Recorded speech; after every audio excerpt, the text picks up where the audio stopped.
एक महिला भक्त वृंदावन से बिहारी जी लेकर अपने घर आई और तभी बाहर से गोलू घर के अंदर आया और माँ से पूछता है कि माँ, यह कौन है?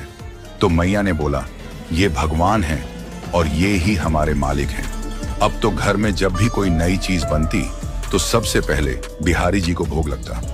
पहले यह सब चीजें गोलू को सबसे पहले मिलती थीं। इससे गोलू बहुत चिढ़ने लगा और मन ही मन ठाकुर जी को कोसने लगा।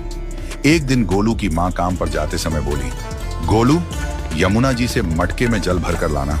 जब गोलू पानी भरने के लिए जाने लगा तो जाते जाते बिहारी जी को कहने लगा, खाने के लिए तो सबसे पहले तैयार रहते हो, लेकिन काम तो मुझे ही करना पड़ता है।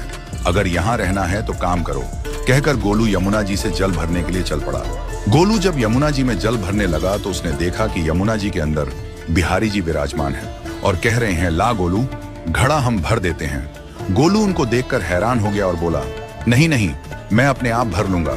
लेकिन ठाकुर जी ने उसके हाथ से घड़ा ले लिया और भरकर घर ले आए।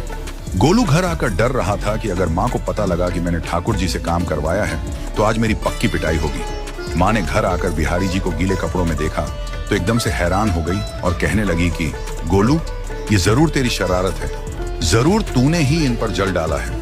गोलू ने अपनी माँ को समझाने का बहुत प्रयास किया, लेकिन माँ ने उसको डांट कर चुप करा दिया और ठाकुर जी के भीगे हुए वस्त्रों को बदलने लगी।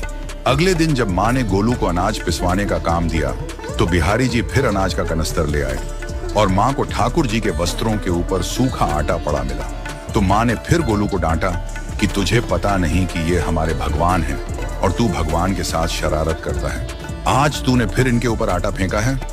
तो गोलू शपथ लेकर कहने लगा, नहीं माँ, मैंने कोई शरारत नहीं करी है। ये तो मेरे हाथ से गेहूं का कनस्तर लेकर खुद पिसवा कर आए हैं। गोलू की माँ आज बहुत गुस्सा हुई।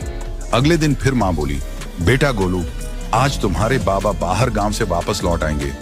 बस आज का ही काम है, तुम जंगल से थोड़ी लकड़ियां ले आना। गोलू फिर डर गया, कहीं ठाकुर जी फिर मेरे पीछे ना आ जाएं। गोलू ने माँ को बोला कि मैं चला तो जाऊंगा, लेकिन बिहारी जी को समझा लो, वो मेरे पीछे ना आई। उसकी माँ हंसकर बोली, हाँ हाँ समझा दूंगी, तुम जाओ तो सही। गोलू जल्दी जल्दी लकड़ियां लेने जंगल में चला गया और माँ काम पर चली गई। लेकिन उस दिन माँ काम से जल्दी वापस आ गई और देखा बिहारी जी अपनी चौकी पर विराजमान नहीं है। वह तो एकदम से घबरा गई कि कहीं गोलू की शरारत तो नहीं। वह भागी भागी जंगल की तरफ गई। तभी उसने देखा कि गोलू के साथ एक इंसान लकड़ियों को लेकर घर आ रहा है। गोलू की माँ यह देखकर हैरान हो गई कि यह तो बिहारी जी हैं। ये क्या हमारे भगवान हमारा काम कर रहे हैं?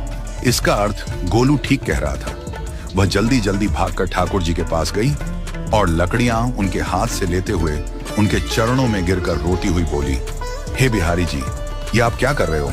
मुंह गरीब का काम क्यों कर रहे हो? ठाकुर जी मुस्कुराते हुए बोले, हमें तो तेरे बेटे पर बहुत प्यार आता है। सब लोग हमें भगवान समझते हैं, लेकिन एक तेरा बेटा ही था जो हमको अपना मानता था। अपना मानकर वो हमें डांट भी देता था, हमारे साथ गुस्सा भी करता था, और जो हमें एक बार अपना मान लेता है तो हम उसके मान के लिए उसके ही हो जाते हैं।